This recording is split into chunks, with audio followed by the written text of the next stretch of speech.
Good morning. And today's topic is about menstrual cycle. My name is Dev Nagam, Associate Professor of Department of Physiology, Sri Lakshmi Narayana Medical College.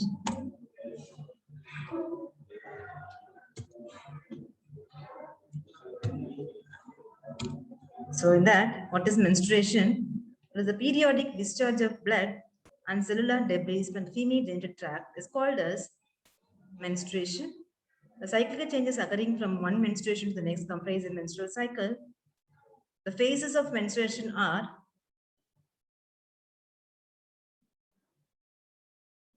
the proliferative phase, otherwise called as estrogen phase or the endometrial cycle, occurring from the ovulation. And next one is the secretory phase. It is the otherwise called as progestational phase of the endometrial cycle, occurring after the ovulation. And next one is third is the menstruation. So ovarian cycle, so it comprises of, we can tell that ovarian cycle as follicular phase or pre-ovulatory phase. And next one is the ovulation, and third one is the luteal phase, or other is the post-ovulatory phase. As a uterine cycle, it is comprises of menstrual cycle, proliferative phase, secretory phase, and premenstrual phase. So this is a graph which is having that phases of ovarian cycle, follicular phase, luteal phase, what are the ovarian changes, hormonal changes, and as well as the endometrial changes I have given. So menstrual cycle, the cycle is a periodic discharge of blood and cellular debris from the female genital tract is termed as menstrual cycle, and duration of menstrual cycle is about 28 plus or minus 4 days, and phases of menstrual cycle is 3 phases, that is proliferative phase, otherwise follicular phase, and secretory phase, otherwise called as luteal phase, and third one it is the menstrual phase. Phases they have given proliferative phase, secretory phase, and next one is the menstrual phase. The endometrial cycle, otherwise called as proliferative estrogenic or pre-ovulatory phase.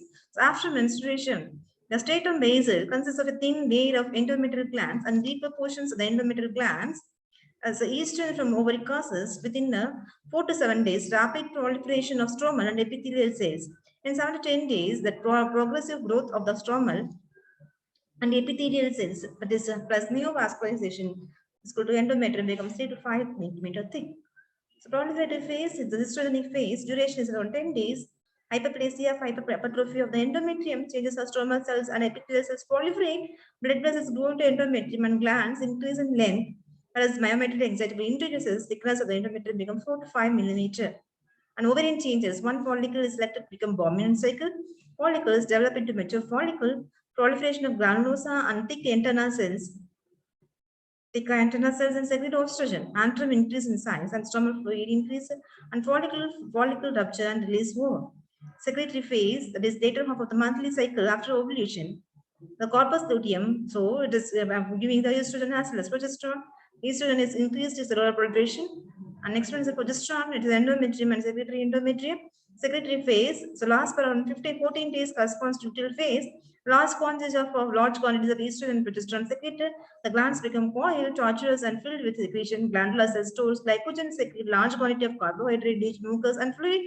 Vascularity increases further. Spiral artery more coiled and dilated. Endometrium become edematous and thick. The thickness of endometrium increases to 6 to 8 millimeter, and myometrial excitability decreases.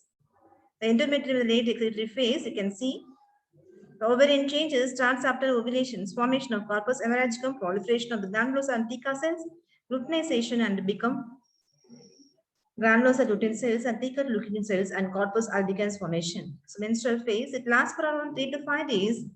Estrogen and progesterone levels decrease, results in shrinkage of the endometrium, coiling and spasm of artery leading to necrosis of the endometrium. Necrosis endometrium is shed along with blood and other secretion. 30 to 130 ml of blood loss occurs. Menstrual blood does not clot due to fibrinolysin. So mechanism reduction in the steroid causes destabilization of lysosomal membranes in endometrial cells, lead to proteolytic enzymes and prostaglandin release. Proteolytic enzyme lies the endometrial tissue. PGF2 alpha causes vasospasm.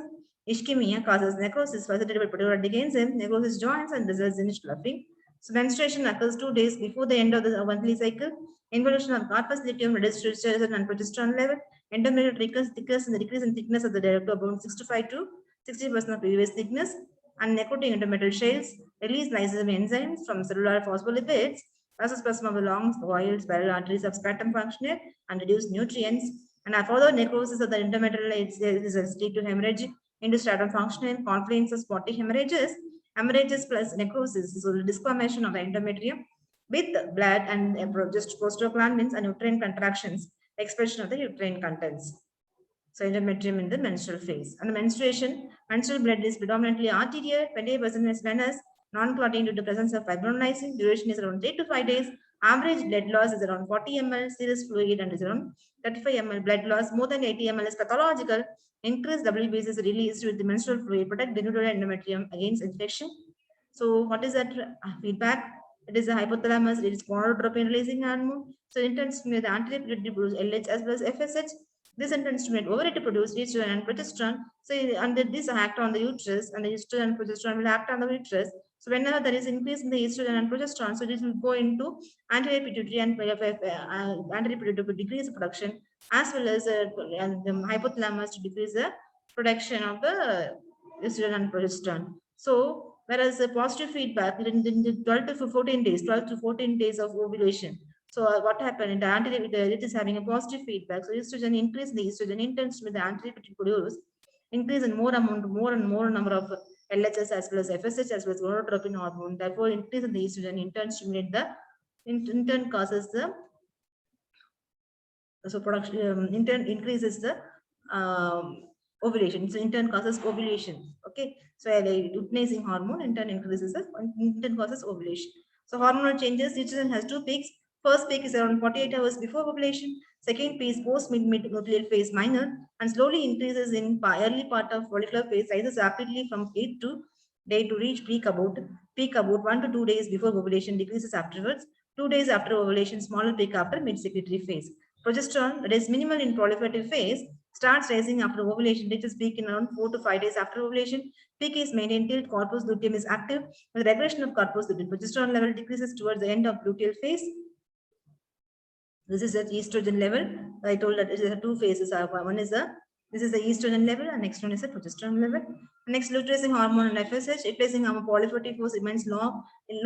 A day before ovulation, secretion of LH increases sharply and reach peak around 8 to 10 hours before ovulation, then declines fast, and secretory phase remains low. FSH increase in the early part of follicular phase, with LH it races towards ovulation.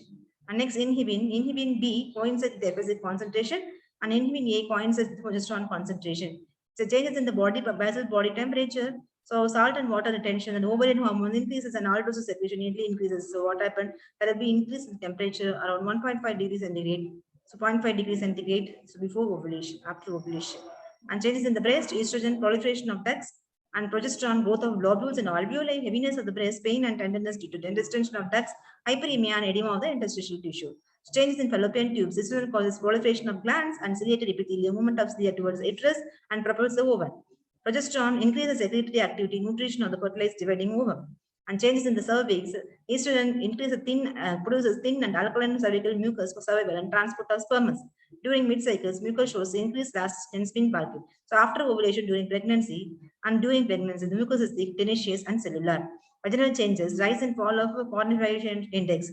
Proliferative phase, increased estrogen level, few polymorphs, vaginal squamous, discrete, more mature cytoplasm, acidophilic, nucleus small, and pycnotic, and conversion index rises and peaks. Secretory phase, infiltration with leukocytes, squamous immature, cytoplasm basophilic, nuclei large and mildly stained, quantification index falls. And secretion of gonadotropin releasing hormone, pulsated release of secretion of gonadotropin releasing hormone required for normal secretion of the gonadotrophins, constant secretion, down regulation of anti-pituitary receptors, and frequency and amplitude of gonadotropin secretion are also important for hormonal changes. Increased frequency, increase in the estrogen and decreased progesterone and testosterone. Frequency rises during late follicular phase and LH surge. Summary of that is anti-pituitary produce FSH as well as LH. So it is having two peaks and ovarian hormones, that is estrogen as well as progesterone, and all changes taking place in the ovum as well as the uterus taking place. So the summary, right? So how this is a menstrual phase.